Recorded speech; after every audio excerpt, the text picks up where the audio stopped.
kita dianjurkannya untuk rame-rame pada hari itu. Namun karena kita kondisi pandemi ya tentu kita ikut aturan pemerintah ya. Mungkin nggak bisa maksimal kita rame-rame pada hari itu. Namun kalau kondisi normal sunnahnya kayak gitu. Pemerintah nunjuk satu lapangan, itu semua umat Islam kumpul di situ. Seluruhnya tanpa terkecuali ya. Jadi bismillahirrahmanirrahim. Assalamualaikum warahmatullahi wabarakatuh. Innal hamdalillah nahmaduhu wa nasta'inuhu wa nastaghfiruh wa na'udzu billahi min syururi anfusina wa sayyiati a'malina. Man yahdihillahu fala mudhillalah wa man yudlil fala hadiyalah. Asyhadu an la ilaha illallah wahdahu la syarikalah wa asyhadu anna Muhammadan abduhu wa rasuluh. Ya ayyuhalladzina amanu ittaqullaha haqqa tuqatih wa la tamutunna illa wa antum muslimun. Wa ya ayuhan nas ittaqu rabbakumul ladzi khalaqakum min nafsin wahidah wa khalaqa minha zawjaha wa batha minhuma rijalan katsiran wa nisaa wattaqullaha alladzi tasaaluna bihi wal arham innallaha kana 'alaikum raqibah. Ya ayyuhalladzina amanu ittaqullaha wa qulu qawlan sadida yuslih lakum a'malakum wa yaghfir lakum dhunubakum wa may yuti'illaha wa rasulahu faqad faza fawzan 'azima. Fa inna asdaqal hadithi kitabullah wa khairal hadi hadi Muhammadin sallallahu alaihi wasallam wa syarrul umuri muhdatsatuha fa inna kulla muhdatsatin bid'ah fa inna kulla bid'atin dhalalah. Amma ba'd. Para ikhwan dan akhwan, bapak-bapak, ibu-ibu yang semoga dimuliakan Allah. Segala puji hanya milik Allah dan salawat beriring salam semoga senantiasa terlimpahkan dan tercurahkan untuk junjungan kita Nabi Muhammad sallallahu alaihi wasallam ya, beserta para sahabatnya dan orang-orang yang berada di atas jalan beliau hingga akhir zaman. Kita bermajelis sejenak ya, memanfaatkan sisa waktu yang ada. Kita menambah keimanan kita sejenak. Kita mengupdate kembali ilmu dan pemahaman tentang agama kita untuk kita amalkan ya, sebagai bekal kita untuk beramal sehari-hari. Dan di sore hari ini, sebelum berbuka bersama, kita sedikit ya akan membahas perkara-perkara yang berkaitan dengan sisa waktu kita di bulan Ramadan. Setelah itu kita akan lanjutkan tentang hukum atau fikih yang berkaitan dengan hari raya atau lebaran ya. Ramadan tinggal ya 4 hari ya, mungkin 4 hari atau 4 hari ya. 4 mungkin atau 3 hari lagi. Enggak lebih dari itu ya. Di sisa waktu ini ya, ini masih berlaku hadis Rasulullah SAW, man shoma ramadhana imanan wa ihtisaban ghufira lahu ma taqaddama min dzambi. Barang siapa yang puasa di bulan Ramadan karena iman dan mengharapkan pahala, dosa-dosa yang telah lalu akan diampuni. Ini hadis ini masih berlaku di sisa 4 hari ini, Pak ya. Di sisa 4 hari ini masih berlaku juga hadisnya, man qama ramadhana imanan wa ihtisaban ghufira lahu ma taqaddama min dzambi. Barang siapa yang menghidupkan malam hari di bulan Ramadan dengan sholat dan ibadah ya, maka dan dia menghidupkannya dengan iman dan mengharapkan ganjaran pahala dari Allah, maka akan diampuni dosa-dosanya yang telah lalu ya. Kita ini kan pendosa, kita pengen keluar dari Ramadan seperti lembaran putih. Dosa-dosa kita telah dihapus oleh Allah tabaraka wa ta'ala ya. Siapa yang tidak pengen dengan dosa-dosanya dihapuskan dan diampuni oleh Allah tabaraka wa ta'ala? Maka di sisa waktu ini ya, manfaatkan dengan sebaik-baiknya. Jangan loyo, Pak. Jangan lengah, Pak. Nabi SAW itu usianya 60 tahun, beliau beriktikaf 10 malam terakhir di bulan Ramadan ya. Wa kana fi amil ladzi tufiya fihi, dan di tahun beliau diwafatkan 65 tahun usia beliau, ketika di tahun beliau diwafatkan beliau iktikaf 20 hari. Umur beliau berapa? 65 tahun. Ada 65 di sini? Belum sampai. 60. Baik. Itu baginda Rasulullah SAW di usia senjanya masih menyempatkan diri untuk beriktikaf ya. Kalau dikatakan sibuk ya, beliau kepala negara, istrinya 11 ya. Terus umatnya, para sahabat banyak, ya kan? Kita RT bukan, istri cuma satu, ya kan? Terus apa lagi? Umat kita juga nggak banyak, masa nggak sempat untuk itikaf satu malam saja kan? Ya nggak bisa full ya malamnya saja deh itikaf. Jadi nggak ada alasan sibukan kita ya untuk menghalangi kita untuk maksimal di sisa waktu waktu ini. Ya. Tahukah bapak-bapak, ibu-ibu yang semoga dimuliakan Allah ya, di sisa waktu ini masih berlaku ya keutamaan bulan Ramadan yang diantaranya disebutkan dalam Su'abul Iman Imam Baihaqi ya. Wa nada munadin minas sama kulla lailatin ila infijari subhi. Setiap malam ya sampai tiba waktu subuh ada malaikat yang menyeru di langit. Ya baghiyal khair yammim wa absyir. Wahai orang-orang yang menginginkan kebaikan bersegeralah ya. Bersegera cepatlah ya ambil kebaikan tersebut. Wa ya baghiyasy syarri aqsir wa absir. Dan orang yang menginginkan keburukan tahan. Ya, tahan dulu. Ya. Itu setiap malam ada malaikat yang menyeru seperti itu sampai waktu subuh. Ya. Hal min mustaghfirin naghfiru lahu. Adakah orang-orang yang minta ampun pasti Allah ampuni. Hal min taibin natubu alaihi. Adakah yang bertobat kepada Allah pasti Allah terima taubatnya di hari-hari ini. Hal min da'in nastajibu lahu. Dan tidaklah ada orang yang berdoa ya melainkan Allah kabulkan doanya. Hal min sa'ili nu'ti su'alahu. Dan adakah orang yang dia minta hajatnya kepada Allah pasti Allah kasih ya. Ini tinggal kita sekarang yakin enggak dengan janji Rasulullah tersebut di dalam hadis tersebut ya sallallahu alaihi wasallam. Itu masih ada di sisa waktu ini ya. Maka di sisa 4 hari ini sekali lagi ya hendaklah kita tetap fokus menuju garis finish, jangan lengah nengok kanan kiri ya. Karena di sebelah kanan kita kue lebaran sudah banyak. Di sebelah kiri baju-baju baru sudah didiskon ya. Kalau mau beli siang ya nggak apa-apalah, bismillah. Tapi malamnya kalau bisa fokus ibadah ya. Karena kan kita kan ya kehidupan kita sekarang siang mesti kerja ya.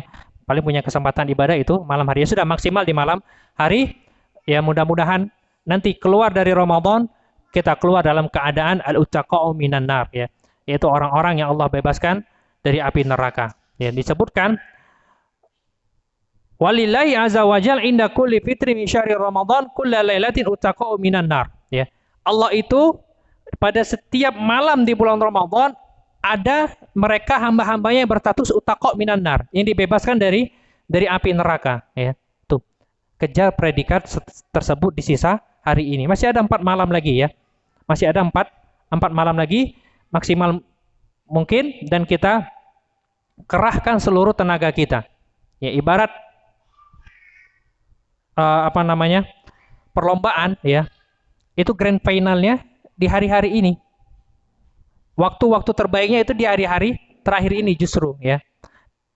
Tapi kebanyakan orang bal tu'sirunal hayatad dunya, ya lebih mengutamakan kehidupan dunia ya.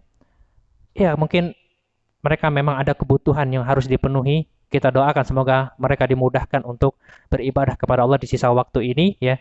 Namun untuk kita yang mungkin nggak sibuk-sibuk amat ya, manfaatkanlah sisa waktu ini ya. Karena kenapa? Wal akhirah khairu wa abqa. Karena urusan akhirat itu lebih baik dan lebih kekal ya bagi kita semua ya. Jadi di sisa waktu jangan lengah ya. Tetap fokus. Kalau antum ibaratkan naik motor itu gasnya dikencengin Pak ya, jangan dikendorin, gasnya makin kenceng ya, walaupun cobaannya makin berat di sisa waktu ini ya. Taib. Dan malam ini malam ke 27 ya, beberapa riwayat para sahabat ya, ada yang mengatakan Lailatul Qadar itu jatuh 21 di zaman Nabi ya. Ada yang mengatakan di malam 23 dan banyak sahabat menyebutkan di malam ke-27 ya. Anda bacakan hadisnya.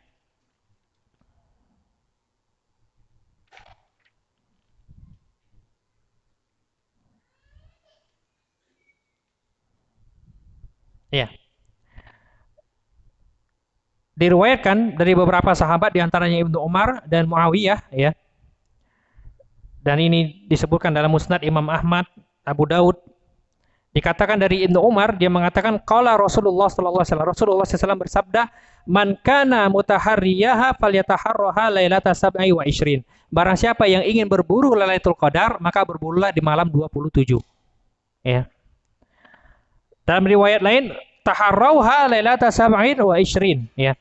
Carilah Lailatul Qadar itu pada malam 27 dari bulan Ramadan. Dari Muawiyah, beliau mengatakan, Lailatul Qadri Lailatul Sab'in wa Ishrin. Lailatul Qadar itu adalah malam ke-27. Jadi riwayat-riwayat ini ya bukan menunjukkan kepastian enggak, tapi sangat besar diharapkan Lailatul Qadar itu jatuh di malam 27 ya. Walaupun tidak menutup kemungkinan ada di malam-malam yang lain ya. Tapi ini sangat besar harapannya dia jatuh di malam 27 ya. Taib. Apa sebaik-baik doa yang kita panjatkan di malam Lailatul Qadar? Sudah apa doanya, Pak? Hah? Allahumma innaka afuun tuhibbul afwa fa'fu anni, ya. Allahumma innaka afuun tuhibbul afwa fa'fu anni. Ya Allah, sesungguhnya Engkau zat yang Maha Pemaaf dan mencintai sifat memaafkan, maka maafkanlah aku, ya.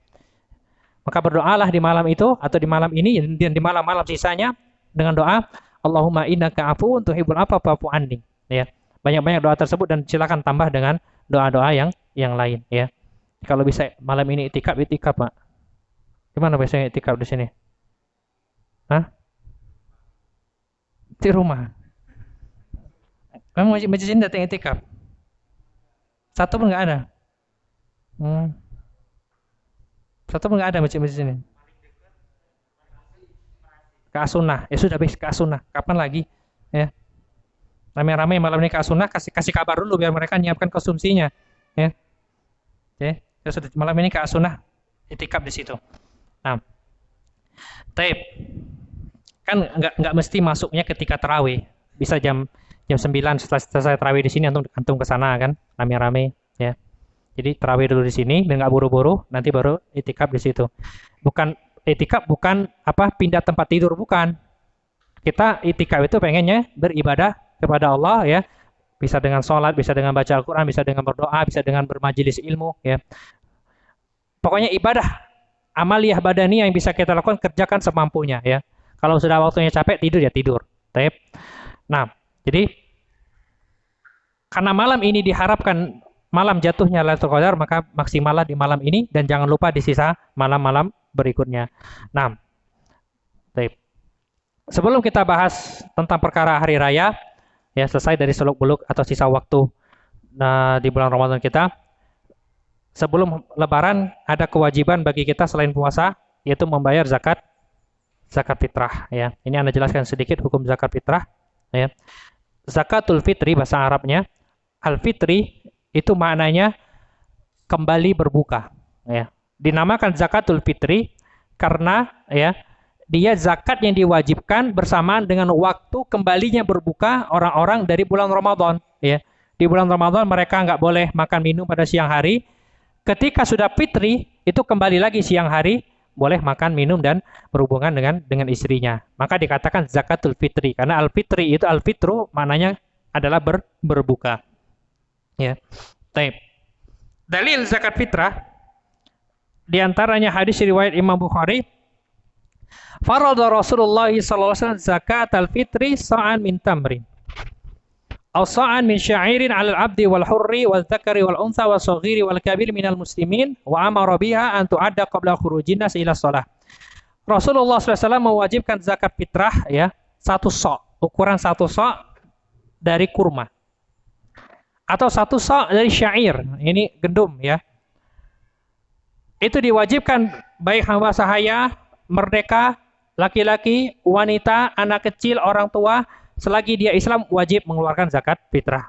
Dan Nabi memerintahkan untuk ditunaikan zakat tersebut sebelum orang-orang keluar menuju salat Id ya. Itulah waktu yang diwajibkan kita mulai untuk mengeluarkan zakat fitrah ya. Baik. Tentang hadis ini ya, satu sok itu sama dengan 4 mud. Siapa yang ingat satu mud? Gimana cara? Bikin satu mood. Bisa Pak ya? Kalau nggak punya timbangan, bikin mood sendiri aja sudah. Nggak perlu repot-repot minjam timbangan ke tetangga atau ke warung ya. Pakai mood sendiri. Hah? Yang sedang Pak ya. Jangan terlalu kecil, jangan terlalu besar ya. Pakai pakai mood sendiri sudah wis. Nah, ya. Jadi nggak perlu kita cari timbangan keliling sana sini ya. Nah, kalau punya timbangan ya silakan ditimbang, ikut aturan Kemenak nggak masalah ya, 2,5 kilo ya, itu juga nggak masalah ya. Baik.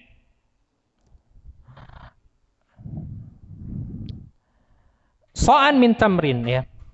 Satu so' dari kurma atau gandum ya. Zakat fitrah itu hanya dari makanan pokok. Baik, sebagaimana disebutkan dalam hadis lain ya, so'an min syairin, so'an min tamrin, so'an min zabibin, so'an min aqitin ya. Jadi disebutkan jenis-jenis makanan pokok dalam hadis yang lain seperti syair, gandum, kurma, akid. Akid ini susu dikeringkan dengan dijemur ya di padang pasir itu dan bentuknya keras. Jadi padat, kayak keju di kita ya. Tapi kalau di Arab namanya akid. Ya. Itu makanan pokok mereka. Dan zabib. Zabib ini anggur yang dikeringkan yang sering kita kenal dengan kismis ya. Kismis itu bahasa apa? Orang-orang Mesir ya. Mereka menyebutnya kismis, pakai kop, kismis ya. Baik. Kalau bahasa Arabnya zabib.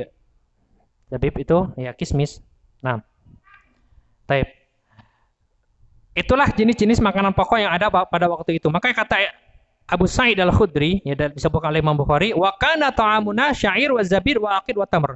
Dulu makanan pokok kami itu ya kalau nggak gandum, kismis, ya akid itu atau enggak kurma, ya. Makanya Nabi mengatakan apa? Ni'mal udum al-khal. Sebaik-baik lauk itu cuka. Ya, kenapa? Ya karena mereka makannya pakai roti, kurma ya, terus kalau nggak akid ya, kalau nggak kismis tadi, kalau nggak juga gandum ya. Nah, jangan bayangkan cuka-cuka pempek kita, bukan. Nah, jadi khol mereka itu apa namanya? Terkadang dari kurma ya, cairan kurma yang apa didiamkan lama, setelah jadi apa alkohol dia jadi cuka ya. Nah, jadi zakat fitrah itu hanya dikeluarkan dalam bentuk makanan dan inilah pendapat mayoritas ulama Syafi'i, Hambali dan Maliki. Bahkan dalam matan Abi Suja jelas-jelas disebutkan ya, wala yujzi ikhraja qimatihi. Enggak sah mengeluarkan zakat fitrah dengan nilainya, dengan dalam bentuk uang ya. Ada satu ulama yaitu Imam Abu Hanifah yang berpendapat boleh mengeluarkan zakat fitrah dalam bentuk uang. Karena kenapa? Karena beliau berpandangan zakat fitrah itu tidak hanya ada nilai ibadah di situ, tapi ada juga nilai sosial. Nah, dari nilai sosial ini bisa ditarik ya manfaatnya, yaitu dengan mengeluarkan qimah atau nilainya. Baik. Nah, perbedaan fikih seperti ini memang kita harus berlapang dada. Namun untuk kita yang mengamalkan, ya silakan kalau mau bayar zakat fitrah dengan uang tapi konsisten. Maksudnya apa? Kan kita pilih pendapat Abu Hanifah. Maka cara bayar zakat juga seperti Abu Hanifah. Maksudnya apa? Dalam mazhab Abu Hanifah, ya zakat fitrah itu hanya sah dari 4 jenis makanan tadi. Kalau tidak kurma, akid. Kalau tidak akid, gandum. Ya gandumnya bukan gandum yang untuk gorengan itu bukan ya. Apa istilahnya? Oats. Tahu gandum oats? Ya, gandum yang itu. Ya, yang seperti itu. Lalu yang terakhir apa? Kismis ya. Nah, cuman sah dari 4 ini, nggak boleh dari selain 4 ini karena dalilnya cuma menyebutkan jenis 4 makanan ini. Ya, itu yang pertama. Baik. Terus hitungan satu sok mereka juga nggak sama dengan satu sok Syafi'i. Kalau satu sok Syafi'i ya mungkin bisa kita kalkulasikan 2,5, 2,7 kilo atau 3 kilo ya kan. Kalau mereka itu bisa sampai 4 sampai 5 kilo. Ya. Hitungan satu soknya bisa 4 sampai 5 kilogram. Jadi lebih banyak hitungannya. Nah, dari sini kalau kita mau keluarkan uang, keluarkan uangnya dalam bentuk ya 4 kilo mungkin minimal ya, 4 kilo kurma atau 4 kilo akid atau 4 kilo gandum oats tadi atau 4 kilo kismis. Yang paling murah apa 4 ini, Pak? Kurma berapa sekilo? 30.000. Baik, kalikan 4, 120.000. Tuh, kalau mau bayar zakat fitrah pakai duit, duitnya 120.000, bukan selawe ribu. Ya. Nah iya kan, harus konsisten dong. Milih Abu Hanifah berarti harus ikut aturan Abu Hanifah. Jangan uh, milih bolehnya Abu Hanifah tapi giliran aturannya ikut Syafi'i, ya kan? Ini kan nggak konsisten namanya. Nah, ya. Taib. Jadi silakan kalau mau pakai uang tapi benar-benar seperti yang dipendapat apa dalam pendapat Imam Abu Hanifah ya. Kalau enggak ya lebih aman ya ikut pendapat mayoritas ulama yang mengatakan hanya sah dari makanan pokok ya, hanya sah dari makanan pokok. Ini kita keluarkan ya 2,5 kilo atau 2,7 kilo beras kita ya. Taib.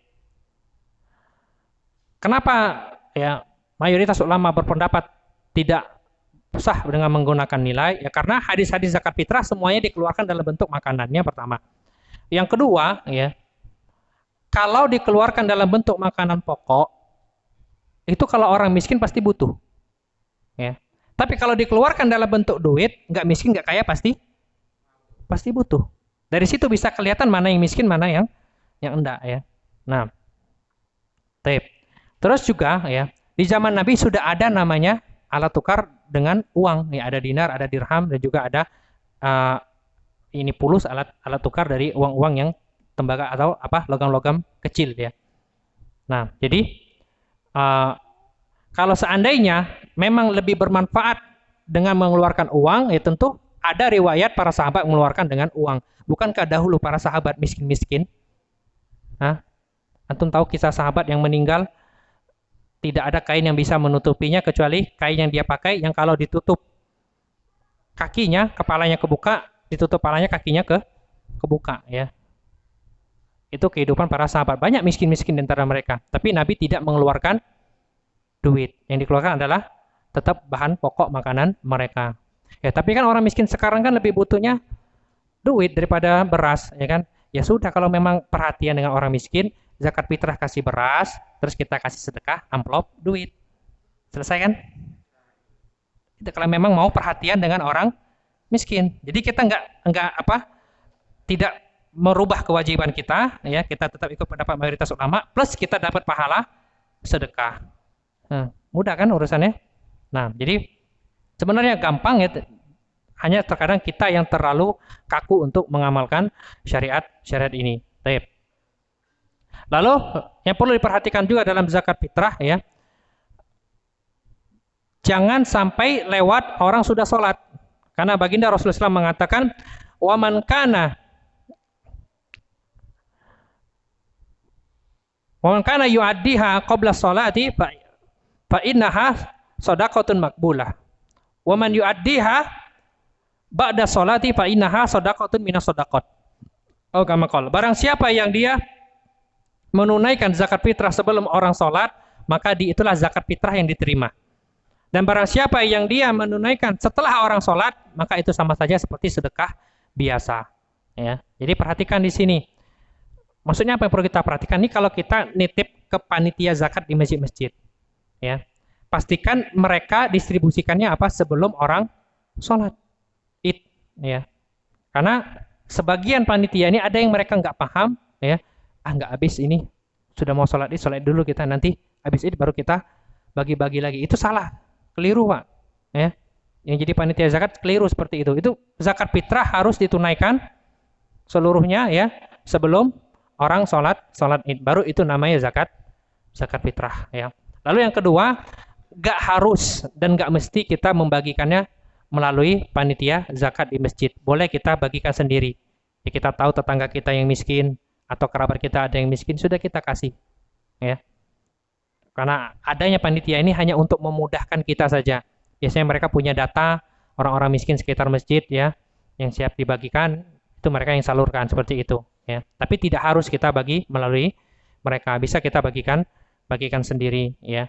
Karena status mereka juga hanya wakil, bukan amil, Pak. Ya, karena penamaan amil itu kurang pas. Amil zakat dalam istilah literatur fikih Islam ya, Amil itu adalah petugas zakat yang ditunjuk oleh pemerintah, ya, yang dia ditugaskan oleh pemerintah untuk mengambil zakat kaum muslimin dan mendistribusikannya kepada orang yang berhak, ya, dan dia tidak digaji dari pekerjaan tersebut. Dari mana dia dapat upahnya? Ya dari zakat itu. Karena amil kan termasuk orang yang berhak menerima zakat. Walaupun dia orang kaya, ya. Dia berhak menerima zakat dengan syarat apa? Tidak digaji. Kalau dia digaji maka nggak berhak menerima zakat, ya. Itu amil yang sesungguhnya. Adapun ya penamaan amil yang ada di masjid-masjid ini kurang tepat, ya. Lebih tepat dinamakan panitia zakat. Karena status mereka hanya sekedar wakil orang yang berzakat, bukan amil zakat, ya. Nah, kemudian tentang zakat fitrah juga yang perlu diperhatikan, dalam sebuah riwayat disebutkan ya farada Rasulullah SAW zakat al-fitri tu'matan lil masakin wa tuhratan lis-shaimi minal lagwi warrafas. Nabi mewajibkan zakat fitrah, fungsinya apa? Yang pertama memberi makan orang miskin. Ini fungsi zakat fitrah yang pertama. Dan dari sini zakat fitrah hanya diperuntukkan untuk orang fakir miskin, tidak untuk 8 golongan. Jadi cuma 2 golongan, yaitu fakir dan miskin saja, ya. Karena Nabi mengatakan apa? Tu'matan lil masakin, memberi makan orang miskin. Taib. Fungsi kedua zakat fitrah adalah tuhratan lis-shaim, pembersih orang-orang yang berpuasa, ya, dari perbuatan sia-sia, dari kata-kata kotor yang mereka lakukan selama mereka berpuasa. Jadi zakat fitrah itu pembersihnya, ya. Jadi ada kotoran-kotoran yang kita lakukan selama bulan puasa itu dibersihkan dengan zakat fitrah, ya. Jadi sekali lagi zakat fitrah itu hanya diperuntukkan untuk fakir dan miskin. Nah, taib. Siapa itu fakir, siapa itu miskin, ya? Orang fakir adalah orang yang dia penghasilannya tidak mencukupi setengah kebutuhannya. Itu orang fakir, ya. Orang fakir adalah orang yang penghasilannya, ya, tidak mencukupi setengah kebutuhannya. Itu orang fakir. Orang miskin penghasilannya, ya, yang lebih dari setengah kebutuhannya tapi tidak mencukupi seluruh kebutuhannya. Itu orang miskin. Baik. Jadi orang miskin penghasilannya lebih setengah tapi kalau untuk seluruhnya tidak cukup. Itu namanya orang miskin. Ya, kalau ibarat kebutuhannya 10, penghasilannya cuma 7, 8, ya. Kalau orang fakir tadi kan kalau kebutuhannya 10, penghasilannya cuma 3, 4, ya. Itu orang fakir dan orang miskin, ya. Itu yang berhak menerima zakat. Taib. Siapa yang wajib mengeluarkan zakat? Ya, dia orang Islam yang punya kelebihan makanan pada hari raya Idul Fitri, ya, pada hari siang dan malamnya, punya makanan yang cukup untuk dia dan keluarga dia, yang dia tanggung nafkahnya, dan masih ada lebih 1 sok, ya, untuk sehari semalam tersebut masih lebih 1 sok. Nah, itu yang wajib mengeluarkan zakat fitrah. Kalau dia tidak ada lebih, pas-pasan untuk hari raya itu sehari semalam, maka dia tidak wajib mengeluarkan zakat fitrah karena nggak punya lebih, dia, ya. Baik. Kira-kira orang yang punya sekedar lebih 1 sok untuk sehari semalam itu miskin enggak, Pak? Miskin, ya. Jadi bisa jadi orang tersebut dari sisi wajibnya dia wajib mengeluarkan zakat fitrah karena dia ada lebih makanan tadi. Dari sisi berhaknya dia juga berhak menerima zakat fitrah karena dia orang miskin, ya. Jadi mungkin ada orang-orang yang posisinya seperti itu, ya, wajib mengeluarkan sekaligus berhak menerima. Ya, karena dia orang miskin tadi. Baik. Lalu zakat fitrah waktu wajibnya adalah terbenamnya matahari terakhir di bulan Ramadan. Apa Nana minta tolong kipas dimatikan ya. Yang ini.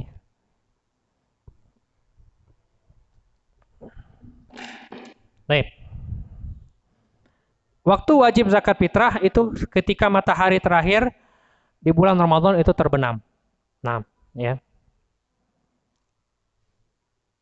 Di waktu maghrib tersebut, siapapun yang dinyatakan hidup, maka wajib keluarkan zakat fitrahnya, walaupun dia tidak ikut di bulan Ramadan. Maksudnya apa? Kalau ada orang meninggal, ketika Isya di hari terakhir di bulan Ramadan, apakah dikeluarkan zakat fitrahnya? Jawabannya dikeluarkan. Kenapa? Karena dia dinyatakan hidup ketika masih maghrib, ya. Taib. Ada orang meninggal jam 5 sore di hari terakhir di bulan Ramadan. Dikeluarkan zakat fitrahnya. Kenapa tidak? Sudah mati, ya. Sebelum waktu wajib dia sudah mati dulu. Walaupun dia sudah puasa satu bulan. Tapi karena dia keburu meninggal sebelum waktu wajib, maka tidak wajib dikeluarkan zakat fitrahnya. Taib. Anak lahir. Anak lahir pada Isya di hari terakhir bulan Ramadan. Dikeluarkan zakat fitrahnya? Hah? Ngapa tidak? Ya. Ketika maghribnya dia sudah lahir belum? Belum dinyatakan hidup, ya. Dia lahirnya baru Isya, ya. Nah, taib. Bayi lahir jam 5 sore di hari terakhir bulan Ramadan. Dikeluarkan zakat fitrahnya? Dikeluarkan walaupun dia belum ketemu Ramadan satu bulan. Tapi karena dia melewati hidup di waktu wajib, maka keluarkan zakat fitrahnya. Nah, kalau dia belum keluar masih dalam kandungan, ya, itu hukumnya hanya sunnah, tidak wajib. Tapi kalau sudah keluar jadi wajib. Kapan? Ya, keluar ketika sebelum waktu diwajibkan. Jadi dia hidup ketika waktu wajib, ya. Nah, ini kaitan dengan zakat fitrah. Itu waktu wajibnya. Sampai orang-orang keluar sholat Id. Nah, waktu bolehnya, ya, boleh mendahulukan zakat fitrah itu sehari, 2 hari sebelum Lebaran. Boleh. Disebutkan dalam riwayat, ya, Imam Bukhari, dikatakan wakanu, ini para sahabat dahulu, yu'tuna qabla fitri bi yaumin aw yaumain. Mereka biasa ngasih zakat fitrah itu sehari atau 2 hari sebelum Lebaran, ya. Kalau mungkin Lebarannya hari Kamis, berarti Selasa Rabu sudah bisa kita distribusikan zakat fitrah. Kalau Lebarannya hari Rabu, berarti Senin Selasa bisa kita distribusikan zakat fitrah, ya. Nah, baik. Ini, ya, pembahasan berkaitan dengan zakat fitrah. Anda rasa sudah lengkap, ya. Dan pembahasan kita terakhir, kita masuk ke seluk-beluk Lebaran, ya, atau dalam bahasa lain fikih yang berkaitan dengan hari raya. Nah, baik. Ketika matahari terbenam, ya, di hari terakhir di bulan Ramadan, ya, dan pemerintah sudah mengumumkan bahwasanya besok adalah hari raya Idul Fitri, maka mulai hari itu kita mulai bertakbir, ya. Waliyukabbirullah ala ma hadakum. Taib. Untuk kalian agar mengagungkan Allah, ya, membesarkan Allah sesuai dengan apa yang Allah berikan petunjuk kepada kalian, ya. Lafaz takbir ada 2 versi, ya, atau mungkin ada 3 versi, ya. 3 versi. Cuman yang umumnya itu ada 2. Yang pertama, takbirnya 2 kali. Ini diriwayatkan dari Ibnu Umar, ya, takbirnya Ibnu Umar. Yang kedua, ya, takbirnya 3 kali, dan ini takbirnya Ibnu Mas'ud, ya. Kalau yang 2 kali gimana? Allahu Akbar, Allahu Akbar, La ilaha illallah, Allahu Akbar, walillahil hamd. Ini takbirnya Ibnu Umar, ya. Takbirnya Ibnu Mas'ud gimana? Ya seperti yang bisa kita lebaran. Allahu Akbar, Allahu Akbar, Allahu Akbar.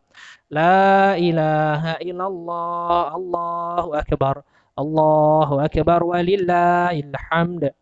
Itu takbirnya Ibnu Mas'ud, ya. Ada satu lagi tapi anak lupa di mana halamannya, ya, lebih pendek dia. Takbirnya Ibnu Abbas kalau nggak salah. Wallahu a'lam, nggak ketemu, ya. Semalam anak baca itu. Taib. Yang pasti yang umumnya di negeri kita 2 takbir tadi. Kalau nggak takbirnya Ibnu Umar, takbirnya Ibnu Mas'ud, ya. Yang paling banyak takbirnya siapa? Ibnu Mas'ud, ya.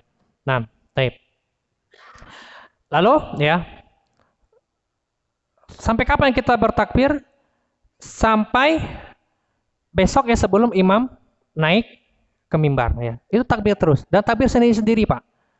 Kita tunjukkan syiar Islam dengan bertakbir, ya. Kita di rumah takbir, sambil bermotoran kita bertakbir, sampai nyetir mobil kita takbir, sampai naik sepeda kita bertakbir, ya. Bertakbir dimanapun asal jangan di dalam kamar mandi atau WC, ya.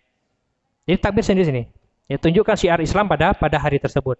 Begitu juga ketika kita hendak menuju tempat sholat, takbir masing-masing. Allahu akbar, Allahu akbar, Allahu akbar.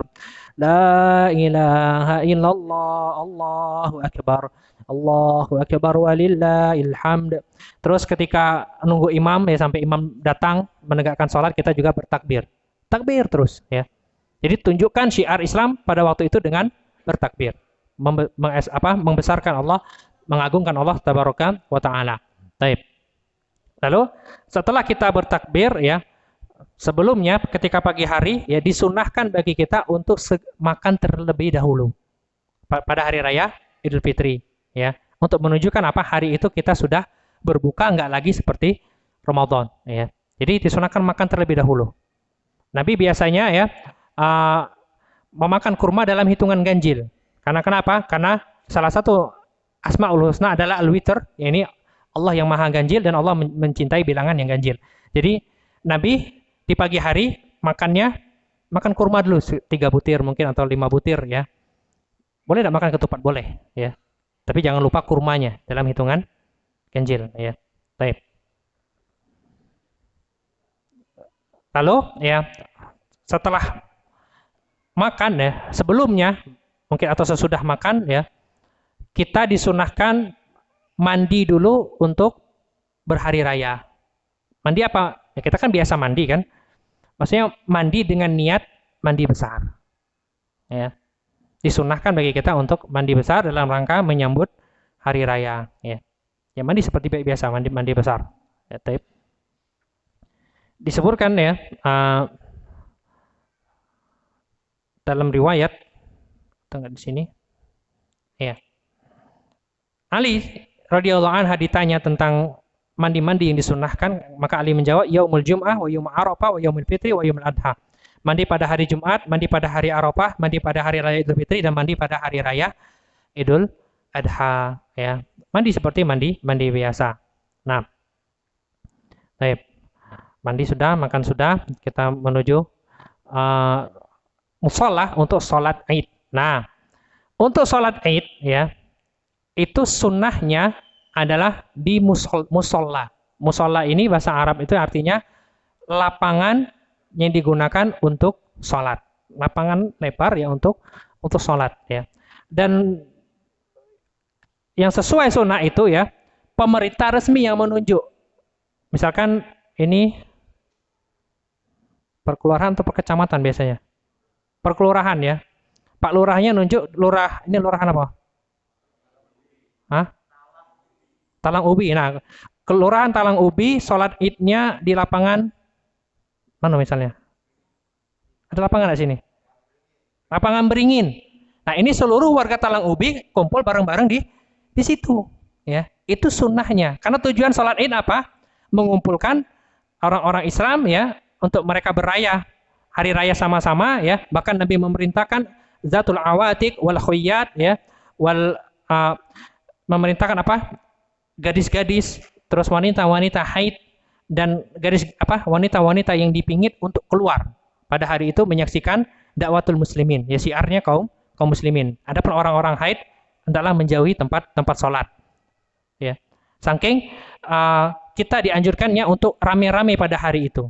Namun karena kita kondisi pandemi ya tentu kita ikut aturan pemerintah ya. Mungkin nggak bisa maksimal kita rame-rame pada hari itu. Namun kalau kondisi normal, sunnahnya kayak gitu. Pemerintah nunjuk satu lapangan, itu semua umat Islam kumpul di situ. Seluruhnya. Tanpa terkecuali. Ya. Jadi, keliru kalau kita sholat Idnya di masjid masing-masing. Ya, itu keliru. Taib. Terus yang kedua, kekeliruan juga, ya. Sholat Id di lapangan masjid. Ya. Kalau masjidnya muat untuk seluruh jamaah, ya sudah di dalam masjid, nggak apa-apa. Karena kenapa tujuannya diadakan di lapangan ya, agar yang pertama orang-orang semuanya kumpul dan yang kedua masjid nggak mungkin muat. Satu Talang Ubi seluruhnya kumpul nggak muat satu masjid. Antum cari masjid mana nggak akan muat. Ya. Makanya disunahkan di musola. Tapi kalau kebiasaan kita sudah di masjid masing-masing dan masjidnya muat untuk jamaah yang biasa di situ ya sudah sholat di dalam masjid. Jangan pilih halaman masjid ya. Karena kenapa, sekali lagi alasan kita sholat di musola di tanah lapang itu agar umat Islam itu sholat hari rayanya satu tempat ya, dan mereka bisa kumpul bareng-bareng. Kalau sudah di masjid masing-masing ya sudah sholat di dalam masjid kalau masjidnya muat. Kalau nggak muat baru kita pindah ke halaman ya. Nah, ini kaitan dengan sholat Id di musola. Lalu sunnah yang tidak boleh kita lupakan juga pada hari raya adalah memakai pakaian terbaik. Terbaik Pak ya, bukan terbaru. Terbaik, karena yang terbaik gak mesti yang terbaru ya. Sudah beli baju baru Pak? Ya, pakai pakaian yang terbaik yang kita miliki. Baju podo, apa baju podo? Apa baju podo? Baju? Kuintal. Anak nggak ngerti ya baju podo. Tapi yang penting kalau itu baju terbaik bukan Pak?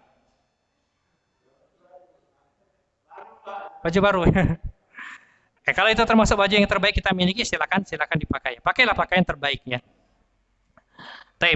Yang berikutnya, sunnah yang tidak boleh kita lupakan juga ya, adalah menempuh jalan yang berbeda ketika pulang ataupun pergi menuju tempat sholat Id ya. Maksudnya apa? Jadi misalkan ke rumah kita tuh ada jalan melingkar menuju tempat sholat Id ya. Mungkin perginya kita lewat jalan yang lingkaran sini, pulangnya baru lewat lingkaran situ ya. Tujuannya apa? Menampakkan syiar kaum muslimin. Bahwasanya pada hari itu kaum muslimin semuanya keluar dan jumlah mereka banyak dan mereka bergembira pada hari raya mereka. Ya, tujuannya seperti itu ya. Nah, dan sunnahnya juga ya, pergi ke musola itu dengan jalan kaki. Tempat sholat itu dengan jalan kaki. Kecuali kalau ada uzur jaraknya jauh ya sudah bawa kendaraan. Namun sunnahnya ya, kalau jaraknya masih bisa ditempuh dengan kaki itu berjalan kaki. Nah, lewat halaman orang. Ya kalau diizinkan nggak masalah. Kita izin dulu kan.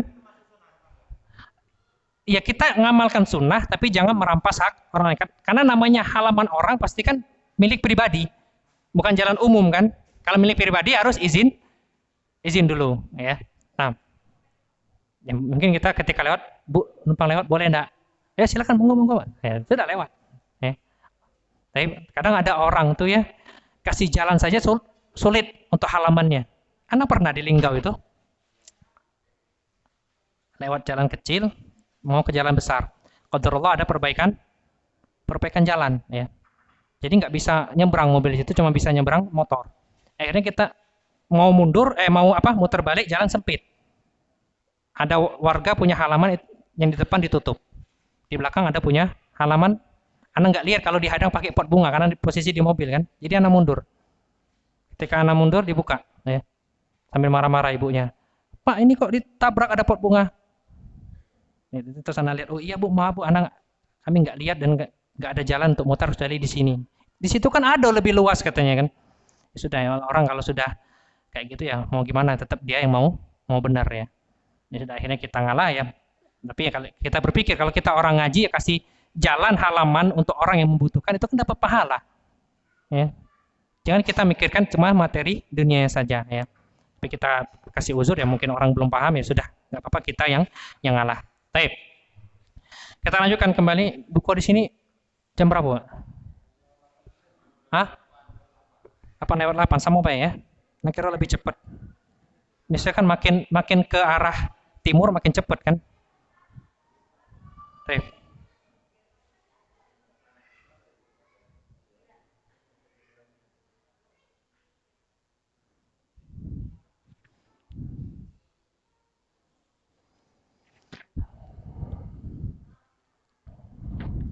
Ketika kita sholat Id, ya satu yang perlu kita perhatikan ya.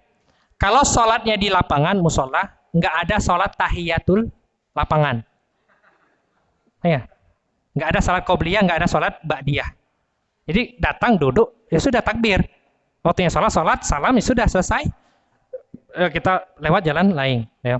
Tapi kalau sholat idnya di masjid, baru ada sholat tahiyatul masjid. Bukan qobliyah id, tapi tahiyatul masjid. Ya. Ada. Nah, ini yang perlu diperhatikan. Nah, dan khutbah itu setelah sholat id.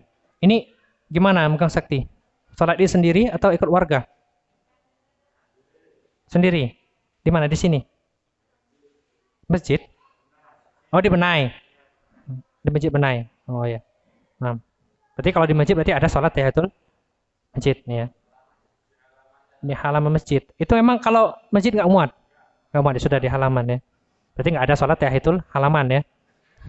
Nah, jadi cukup apa? Datang, duduk, takbir, sholat, ya sudah selesai. Nah, tapi wallahu a'lam bishawab, inilah materi yang bisa kita pelajari ya pada sore hari ini. Kita mungkin buka diskusi sekitar 10 menit atau 5 menit ya, sisanya manfaatkan waktu untuk berdoa ya, karena waktu-waktu ini doa kita dikabulkan oleh Allah tabaraka wa taala. Ya, jangan lupa doakan negeri kita, doakan pemimpin kita, minta pada Allah agar corona ini segera hilang. Ya, antum apakah minta sama Allah, karena yang bisa mengangkat wabah ini hanya Allah tabaraka wa taala ya. Anta syafi la syifaa illa syifauka syifaan la yughadiru saqaman. Karena Allah itu yang Maha menyembuhkan. Yang kalau Allah sudah sembuhkan, tidak ada kesembuhan lagi selain kesembuhan Allah ya, kesembuhan yang tidak meninggalkan bekas. Wallahu a'lam bishawab. Silakan kalau ada diskusi, kalau tidak ada kita tutup majelis kita. Wallahu a'lam. Nah. Berarti minum ya, belum buka ya.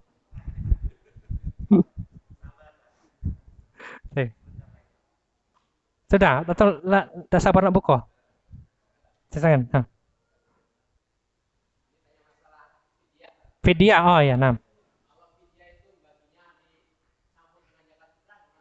Iya.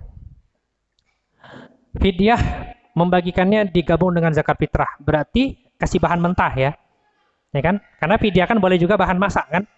Jadi kalau bahan mentah, fidyahnya satu hari satu mud, bukan 1 on, 1 mud. Ya. Baik. Kalau begitu ya, boleh. Ya, misalkan kita 30 hari berarti 30 mud. Ya. 30 mud berapa sok? Dibagi 4. 7 sok ya. 7 sok setengah. 7,5 sok. Ya, 30 hari. Ya. Itu kalau 30 hari. Nah. Jadi boleh digabung dengan bayar fidyah. Ada lagi? Atau antum mau berdoa? Kira-kira kalau antum tahu doa antum dikabulkan, apa yang antum minta?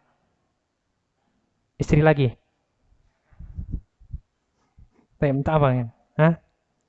Jangan lupa pokoknya doakan pemimpin antum ya. Doakan negeri antum. Pertanyaan ibu-ibu. Taib. Ustaz mau nanya, bagaimana cara meraih Lailatul Qadar bagi wanita haid? Mohon pencerahannya. Wassalam. Nah, taib. Bagaimana cara mendapatkan Lailatul Qadar bagi wanita haid? Ya, karena kan haid itu kan nggak boleh puasa, nggak boleh sholat, ya kan? Itikaf juga nggak baca. Terus ngapain dia? Ya kan? Nyari pahala dengan suami juga nggak bisa. Suaminya itikaf ya. Kalaupun bisa juga lagi haid, ya kan? Nah, iya. Perlu diketahui, ya, ibadah itu tidak hanya menjalankan perintah. Termasuk ibadah yaitu meninggalkan larangan, ya. Wanita haid, ketika dia haid, kalau dia sholat, kalau dia puasa, kalau dia itikaf justru malah dapat dosa. Kalau dia nggak itikaf justru dapat pahala. Makanya innamal amalu biniyat. Ini kita lagi nggak sholat, lagi nggak puasa, niatkan apa? Meninggalkan larangan Allah, dapat pahala. Ya. Kalau dia sekedar berlalu saja biasa tanpa niat, ya, alhamdulillah tidak sholat, bisa tiduran, alhamdulillah bisa makan bakso siang-siang, ya itu nggak dapat pahala, ya kan?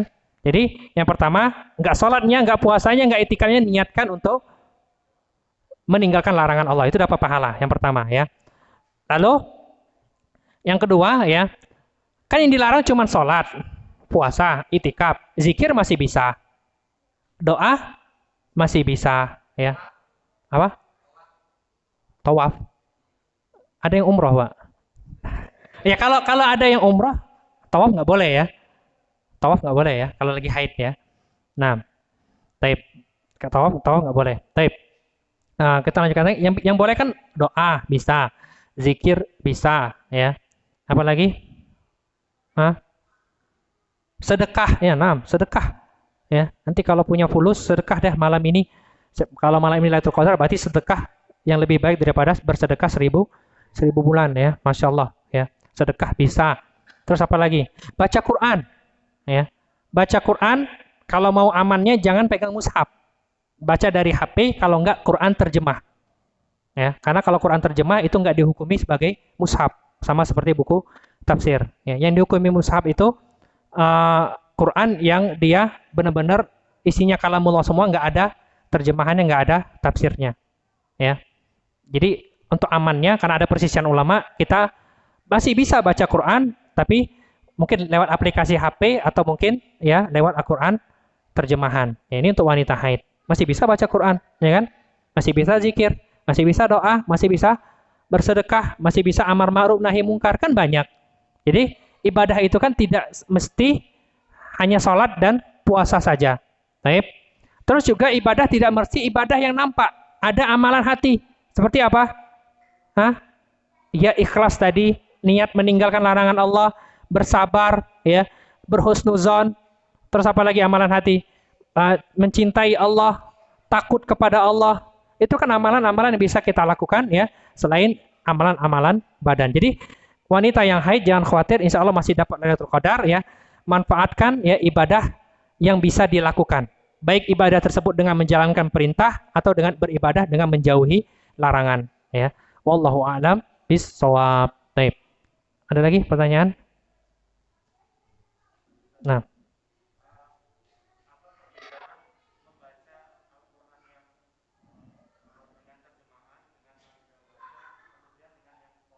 polos ya yang nggak ada terjemahannya. Iya. Perbedaan pahala nggak ada selagi yang dibaca ada kalamullah. Cuma ada perbedaan hukum ya. Karena kan mayoritas ulama berpendapat tidak boleh kita menyentuh Al-Quran kecuali dalam keadaan sudah bersuci. Nah, perbedaan di situ. Ya. Al-Quran mana yang nggak boleh disentuh dengan keadaan bersuci? Yaitu tadi, yang mushaf tadi. Yang dia tidak ada tafsir, tidak ada terjemahan. Adapun yang ada terjemahan, ada tafsirnya, maka itu hukumnya seperti buku tafsir boleh dipegang walaupun tidak sedang dalam keadaan bersuci. Nah, bedanya cuma di situ. Dari sisi pahala sama ya. Selagi yang dibaca adalah kalamullah. Ya, apalagi kita baca sampai mentadaburi. Kita baca terjemahannya, masya Allah itu pahalanya lebih top lagi ya. Apala yatadabbarunal Qur'an walau kana min indi ghairillahi lawajadu fihi ikhtilafan katsira. Apakah mereka tidak mentadaburi Al-Qur'an? Kalau bukan Al-Qur'an itu dari sisi Allah, tentu akan terdapati perbedaan yang sangat banyak. Tapi wallahu alam bis-shawab. Satu lagi kalau nggak ada kita tutup. Sudah 5 menit lagi. Nak buka. Ya sudah ya. Antum memanfaatkan waktu ini untuk berdoa ya. Kita tutup dengan doa kafatul majelis ya. Ingat doa hari ini, doa saat ini, doa yang dimustajabkan oleh Allah. Mintalah kepada Allah sebanyak-banyaknya dengan doa yang baik. Jangan lupa doakan negeri kita dan pemimpin kita, dan doakan guru-guru kita semuanya, para ulama kita. Wabillahi taufiq wal hidayah. Subhanakallahumma wa bihamdika asyhadu an la ilaha illa anta astaghfiruka wa atubu ilaik. Assalamualaikum warahmatullahi wabarakatuh.